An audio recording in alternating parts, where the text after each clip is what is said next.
Hey, I'm Seuss, and this is Seuss Outdoors.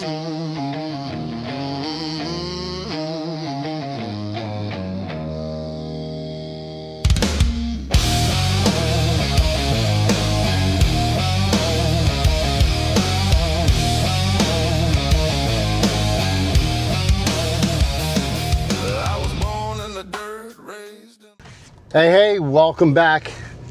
So, today's gonna be a little bit different. It is a little after 5 a.m. I am off on another trip. This is gonna be a work-related trip, so it's gonna be a little bit different. But I thought I'd bring you along. We can talk about what I do. And I brought my drone, so hopefully the drone, I can find a cool spot where I'm going to film. So one of the new spots I'm going to is Nebraska.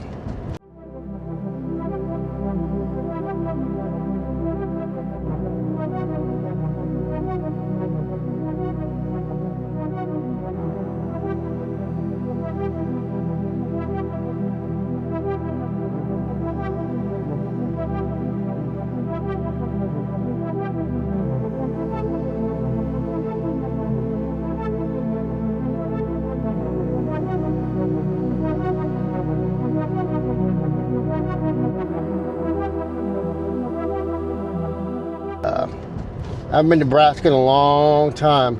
Ever since I was a franchise owner. Some of you may not know or seen my LinkedIn account, is that back when I was 23, I opened up a franchise store called Max Muscle. And it was like a GNC, a vitamin shop. It was really cool. It was really fun, I should say. It was really fun, and let me get to some lighted area. Happy almost Valentine's. Time's gonna be tomorrow, so when you're seeing this, it's gonna be several weeks. I'm several weeks ahead of when I put these out, these videos. So I didn't wish you happy Valentine's. I hope you guys had a good Valentine's. This trip I'm gonna be doing a lot of editing during my off time, and then of course I have a ton of work to do. I have a ton of acquisitions, so typically during a busy time I'm like 10 hours a day or more. I work 5-6 days a week, sometimes 7. Typically I work between 50 and 60 hours a week as a landman, and typically I travel mostly by plane. Now that I have a small team that helps me, they could go on trips and I don't need to go out as much, so which is nice. I don't mind going out. I'd rather drive, so I can also stay at a campsite on the way back, or a few on the way back, that sort of thing. That's fun. But now that I have a couple guys on my team, they're also going in the field. It makes it a little bit easier. I think it was last year and the year before where I flew the most. I had 30 flights, and which is a lot. It's just I was gone all the time, and they're not week-long trips, but sometimes they're day trips, sometimes they're 2 days, sometimes they're 4 days. So that's what how it looked like. But it's been a little bit better now that I have help. So they're doing good. They're being trained. I trained them well on what they need to do, so they're doing very well. But so this one will be a little fun. It'll be a little bit different. When I get back, I'm gonna take you on another field trip to one of my sites. It's going to be one of my landowner sites. So this was a complex property because it started off with the company I work for. So the company I work for, I'm a director of acquisitions there, and I just do a lot of acquisitions for all kinds of different companies, DOTs, utility companies, renewables, cryptocurrency companies, AI data centers, so you name it, a lot. Well, anyways, one of the utility companies came to us. They had some data center people asking about crypto sites and all that, so I found them a site, and on top of that, so I put a cryptocurrency data center on her site, and she has a really good deal. And then I did then it just happened that our client, our other client, our utility company, needed to put another substation on the property. She has a substation. She lives right next to a substation. And for some of you guys don't know what a substation is, how do I say? I'd have to show it to you. In the video, I'll show it to you. I'll put up a picture of it. And so she lives by a substation, electrical substation, transmission one. And then one of our utility company clients came to us and said, "Hey, we want to talk to that same person, and we want to build another substation on the property." So, and these people have eminent domain authority. So, if some of you don't know what eminent domain is that the state could come in, and for the greater good of the community, they can force you to sell a piece of the property or force you to have access. And there's a whole history of eminent domain through railroads, all that through the history, the cowboy days when row agents were cowboys, and the landmen back then used to have their posse, and they used to use Pinkerton and security. They used to get bloody messes. It used to be terrible. But I have some stories for you on that too. I have some fun stories. But the thing is, so it gets complex. So it's like you put a crypto data center on there. She likes it. It's been off and on. Some of those people are cryptocurrency people are sometimes weird about things, so we got to force them to do things. But it pays well. Well, anyway, now she has now I had to go back to her and tell her, "Hey, we need to buy 7 acres of property here, and they will eminent domain on you if you don't." So that is rough. So I had to smooth it a little bit and work with her, and I got her. She has a great valuation. It was good. All said and done, we got the substation. So I'm going to take you to that site, because now that she's going to have that substation, there's more what they call capacity is going to be there. So that old substation is already filled to capacity. You can't add anything to the property. No more crypto data centers, AI data centers, or battery data centers. You can't do it. But with the new substation on there, now we can add more things on the property. And now she wants more things on the property. So that's why she's my client now, just a landowner. So I'm going to help her with that. So I helped her with those 2 transactions. So now that there's going to be a new one being built, it's going to have a lot more capacity there. So it's going to be prime picking for a battery site. She has just enough acres for a really good megawatt battery site. So I have a couple of new clients that I work with that are looking for sites. So it's going to be a good little marriage there. So what I'm going to do is I'm going to take you over there. I'm going to do some drone shots. I'm going to do a little commercial. I'm going to reamp my whole website, and I'm going to do I'm going to actually make it match my YouTube. So my YouTube, what you guys are watching now, it's kind of fun and business. So part of it is the fun of camping, overlanding, traveling, that kind of stuff, equipment, shooting guns, all that kind of stuff. It's just and good campfire stuff, wholesome stuff. And the other part of it is, hey, I'm also a landman, been a landman for almost 10 years, a lot of experience. Why don't you book a call with me and let me evaluate your land, and I'll let you know if it's good for a project. Now, that's the business portion of it. And will it always be business portion? No, but I'm only 44 right now, and I don't plan on retiring anytime soon. So I'm not trying to make it my own business here. I'll never break off. I love the company I work for. I don't want to, like, I wouldn't, like, if someone called me, a company, and said, hey, Jesus, my full name's Jesus, so just so people call me Seuss for short. So they say, hey, Jesus, can you do this acquisition for us for renewables or whatever? I'm gonna say, sure, but not me as an individual. I'm gonna form, like, I work for a company, and we have a team, and we can get you a proposal. So I'll bring them back to the company I work for. So I don't want to do acquisitions for a company for myself, because it's not what I'm set up doing, and I don't want to be competition, and I don't think so. I wouldn't like that. It wouldn't sit well with me. I love the company I work for. I know them very well. They're family, and believe it or not, the guys that I work for are my ex-brother-in-laws. That's right, I said my ex-brother-in-laws. I don't think of them as an ex-brother-in-law. I think of them as brother-in-laws. They're good friends. They're great guys. We get along with their family. So I want to make sure I bring enough value to their company, because they really helped me give me a job 10 years ago. So that's kind of backstory there. Before, I used to own a store. Back when I was 23, I started a store called Max Muscle. It was a franchise. Then I turned it into a company called Max Drive.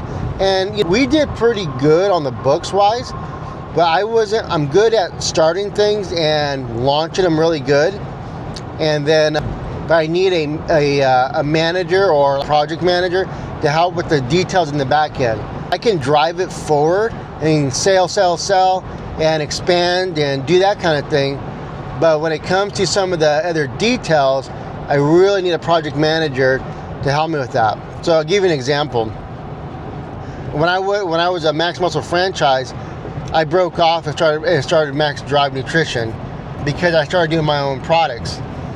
So I got my products into about 200 stores nationwide, which was good. I'm just an individual now doing that.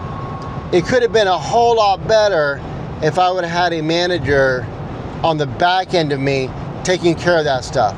Now, I had a store manager for the store, which was good. But as I was driving sales and accounts forward, I was having a hard time balancing the other stuff, doing the P&Ls, all that kind of thing. And I really screwed up there.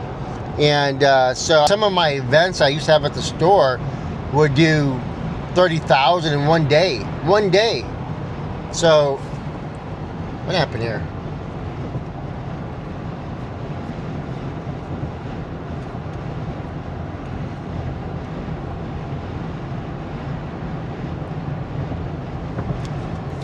Sorry, I got a little off track there.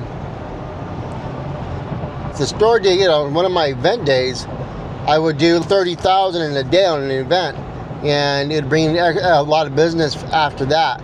So it was good. Then I got my products into about 200 stores, and things were cranking pretty good. And then I used to manage it, right? The finances, I did too much expanding on products, and which I won't get into that. But well, anyways, it was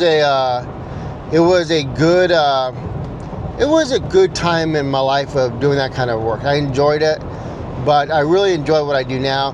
And so when I moved to Dallas, at the time I was married, we had kids, and I was having a hard time figuring out what am I going to do out here. Should I expand? I was doing different things out here in the same industry, and I was just having a hard time, and having the store over there, and not managing the clientele for the other company. I decided to let it go. I need a job, and that was scary. I was already in mid-30s and kids, a wife. I was like, what am I going to do? This is what I've done this is what I've been doing for years, since I was 23. So it was a big reset. It was like I was about to jump in the oil and gas as a oil and gas account salesperson for drilling. And I thought, oh, I can do that. And then I was about to pull the trigger on that job here in Texas. And then my brother-in-laws were having their company was growing. And at the time it was about 30 35 employees. And I remember going to them and, you know what, I can work for you guys and you start at the bottom. So here I am. I've had business for myself for years, and then having to work for someone was totally different. And so I was starting at the very bottom, but the kind of personality I have is not just to stay at the bottom. I have a very driven personality, is that I want to keep going forward, drive. And so I was like, I'll start at the bottom and I'll work my way up. And whatever that meant. And I didn't know too much about this industry that I'm in right now. And so I started off, I learned it. And then from there, it was great. I started going up and up. And then, so I didn't know much about the business I'm in, but I ended up really liking it.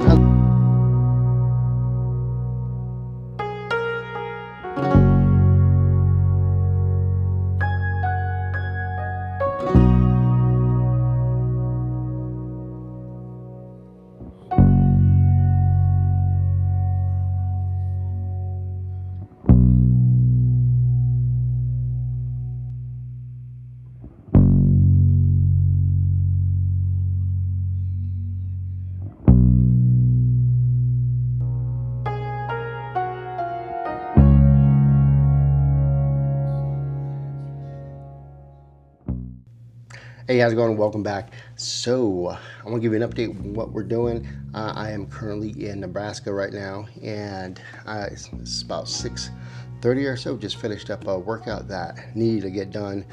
So give me a little background on what we've been doing.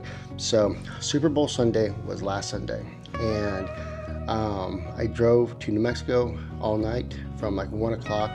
Got there, had to do a bunch of things for my dad.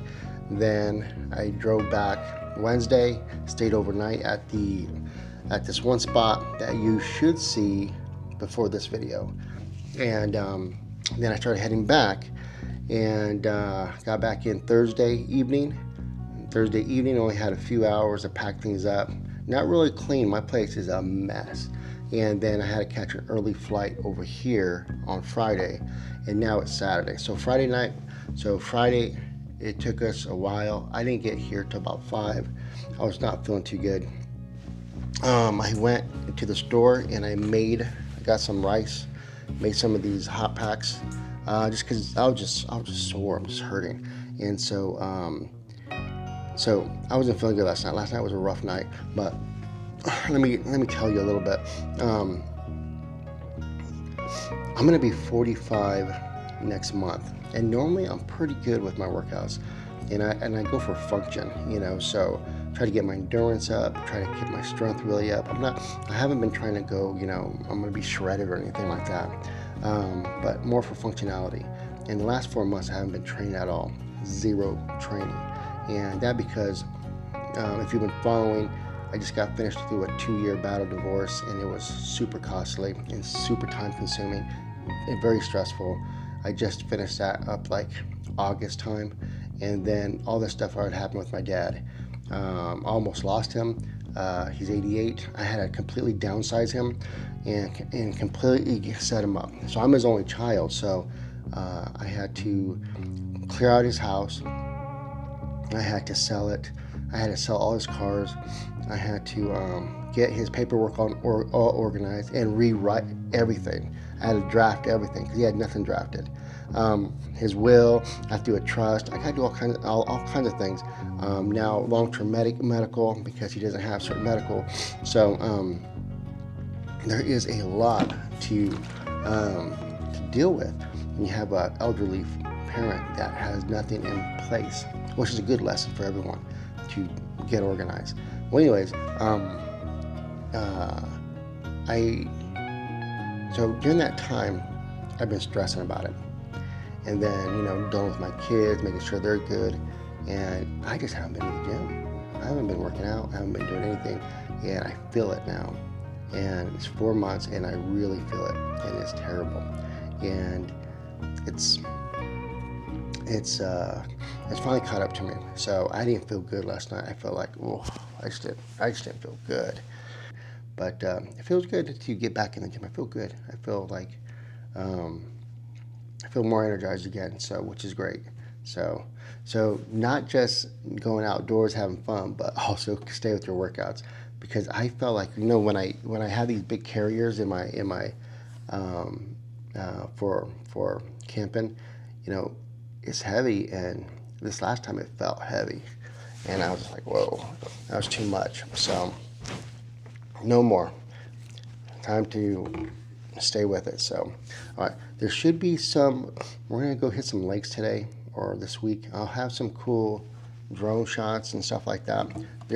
So this is just kind of in the day with Landman. I can't take you inside of meetings with negotiations with landowners, and I can't say technically kind of where I'm at, just because this is like $1 billion project we're working on, and so it's, you know, things have to be done a certain way. So I can take you only so far. Now, my private Landman stuff, I'm going to take you to one of the ladies I work with, and we're going to go look at her crypto site, so which will be fun. So, all right, see you in a little bit.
Okay, we are in Nebraska. It's our last day here, so I want to get some more shots here. I just saw a bunch of deer, and I'm on this little walkway, but looks like there's a little bit of flooding in this area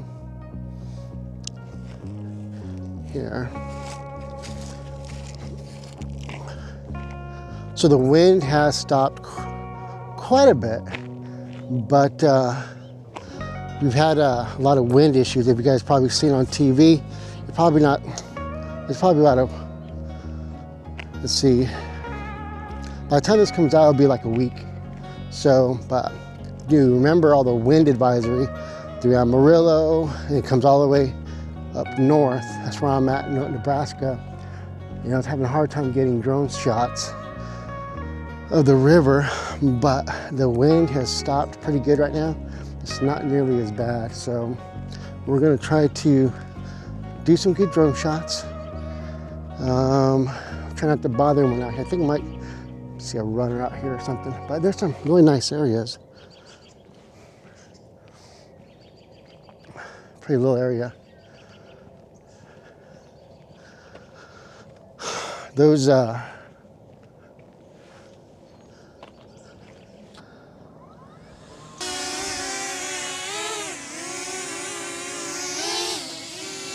looking good so far. Nice. That's a nice shot.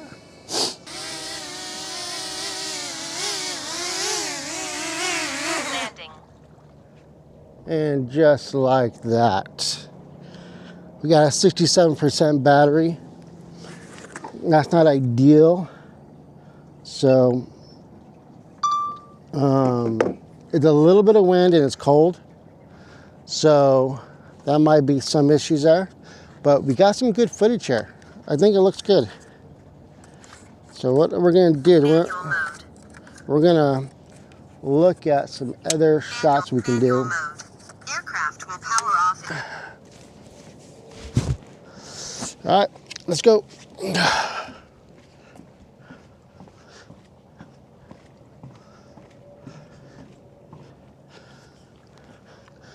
Beautiful little area.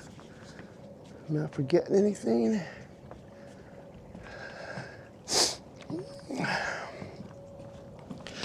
Okay. Have my stuff.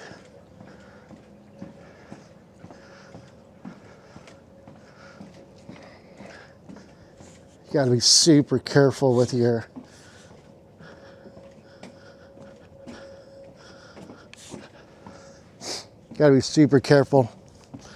stuff not dropping into the water and all the little cracks here. Okay.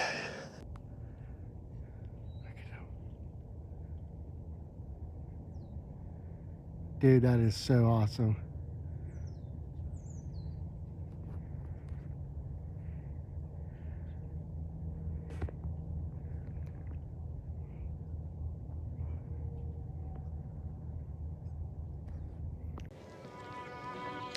That was really close. I really like that. That was cool. Oh man, okay. I gotta go pack up all my junk, do a little bit of work. It's a nice little walk. And over here in Nebraska. Nebraska's nice.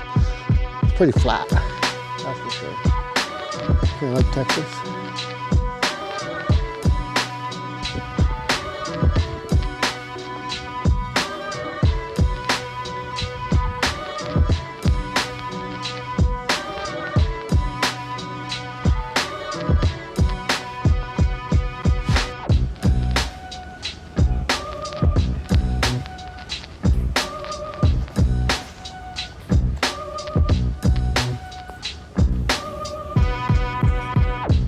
Notice this. Whoa, this is freaky. Look underneath you. It's a street.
Okay, we are back in Dallas.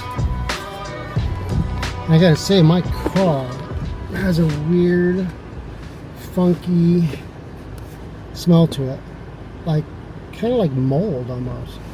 It's been in a garage at the airport for 6 days now, so it's weird.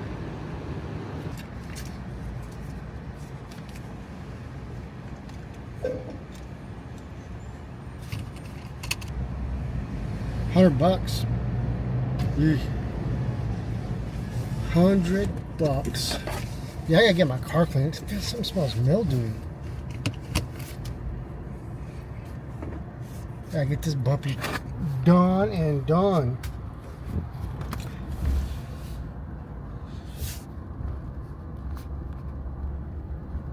Well, this is it. I'm going home. I am done for this week. Alright. I am back at my place. Thank you guys for joining. Thank you guys for coming, watching, being on this little trip with me. Alright, you know what time it is? Time to sign off. See you on the next one. Here are the drone shots that I did in Nebraska. Alright. Adios.